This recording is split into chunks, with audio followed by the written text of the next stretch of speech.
চালের গুঁড়া এবং আটা একসাথে আমি সমান সমান নিয়েছি 1 কাপ পরিমাণ, আর চিনি দিলাম 1/2 কাপ পরিমাণ, দিয়ে আমি জল দিয়ে মিশিয়ে নেব এরকম করে। তারপর একটু পাতলা করে নেব। আর এখানে দুধ জাল দিয়ে দিচ্ছি। এখানে আমার দুধ আছে 1 পোয়া পরিমাণ। তারপর আমি দিচ্ছি নারকেল দিয়ে দিচ্ছি। নারকেল খেজুর গুঁড়োর সাথে মেশানো ছিল, আর একটু চালের গুঁড়া দিয়েছি। মিশিয়ে এখন আমি পাটিসাপটার ডো বানাচ্ছি। এই অবস্থা এরকম হয়েছে। খেতে খুবই টেস্টি হয়েছে এবং খুবই মজাদার। আর তারপর এখন আমি পাটিসাপটা বানানো শুরু করে দিচ্ছি। এই দেখুন, এভাবে দিয়ে একটু ঢেকে দেব যাতে ভালো করে হয়। তারপর আমি খিরসাটা দিয়ে দিচ্ছি।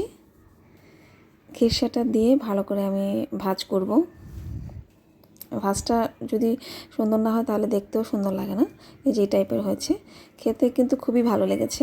আমার কাছে তো অনেক ভালো লেগেছে। আপনারাও এভাবে ট্রাই করতে পারেন। ধন্যবাদ সবাইকে, ভালো থাকবেন। শুভ সন্ধ্যা।